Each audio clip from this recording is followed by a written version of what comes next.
to my channel. It's Christina at Homeschool and Grace, and today's video is another homeschool encouragement, and today's topic is going to be on getting ready in the morning. So you might be asking, like, okay, I'm seeing a theme here. Okay, we're getting ready in the evening, preparing the night before, making our beds, and now it's getting ready in the morning. Why are you sharing all this with me? I have really seen the advantages of having habits that you do every day to make your life not necessarily feel mundane, but to feel like we just know what we're accomplishing each day. We have our patterns, we have our habits, we have our routines, and this is what we do. And there's peace in it, and there's just, we just know what we're to do.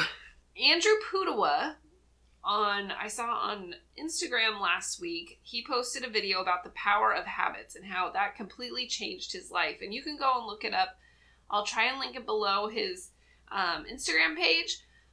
But I was like, man, you are speaking my language, because this is exactly what I've been doing as well. I have found just the peace in having these regular habits each day. So the reason why I'm sharing with you getting ready in the morning is this is my habit. I do it every morning, even on the weekends.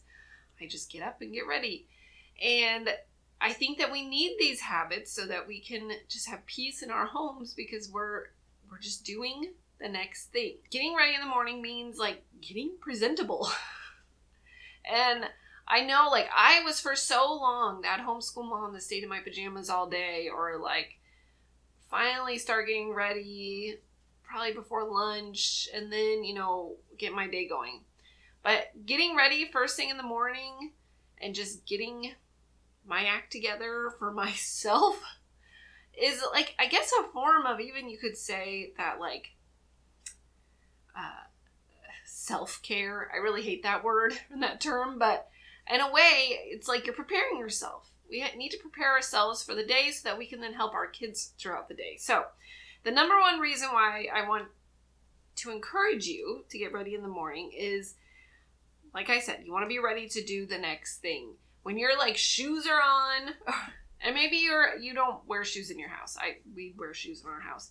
But if you're not, even just getting dressed and ready, you are ready to go do that next thing, to conquer that next task, to just be ready and not just want to stay in your pajamas all day, and then you're not very motivated to do anything.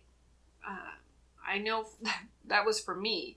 We would start our school really late because I'm in my pajamas most of the day. I just want another cup of coffee. Oh, I just want to sit here on the couch. I don't want to go do the next thing. But if we get ready, we're more prepared to go do the next thing.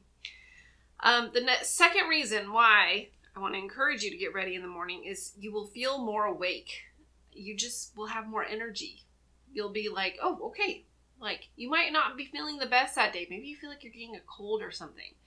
But if you go get ready for the day, get your shower, get dressed, brush your teeth, you might be like, oh man, maybe I'm not feeling sick. Maybe I was just feeling that way because I was in my pajamas. I just need to go get ready. And I remember, my mom had told me that my grandma used to say that if you're feeling sick, go out and garden. And that meant that you have to be dressed, really, because you're going to go out in your yard, people could possibly see you. So you want to be ready for the day. Go out and garden, and if you still feel sick, then you really are sick. But if you don't feel so sick, then you probably weren't sick. It just might have been, you were inside and you're kind of getting in your head instead of just going out and doing the next thing.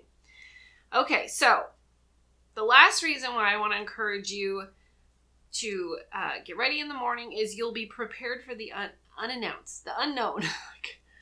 What if that friend stops by that you forgot was coming over? What if, you have to sign for a package? What if a salesperson comes to the door? Well, if you're already prepared, you're not going to be like, hey, don't come in. Or what if you have a friend that's like, hey, can we come over and have a play date unannounced? Because we're homeschoolers, we can do those things. Then you'll be prepared, you'll be dressed and be like, hey, I think we can do that. I'm put together. I prepared the night before. My bed's at least made. Yeah, let's get together because I'm presentable. So I know this might be something silly and you may already be doing this. But there was a long time where I was not doing these things, and I just see how it it did negatively affect our homeschooling because I wasn't preparing myself for the day or the night before or any of this stuff. And these simple little habits that we do just spur us on to keep doing the next thing. And all of this, we wanted to do it to give glory to God. And I really think He doesn't want us to be that sloth. Remember that verse? Get out of bed, you sloth. Let me look it up. Okay, Proverbs 6:6. Here we go.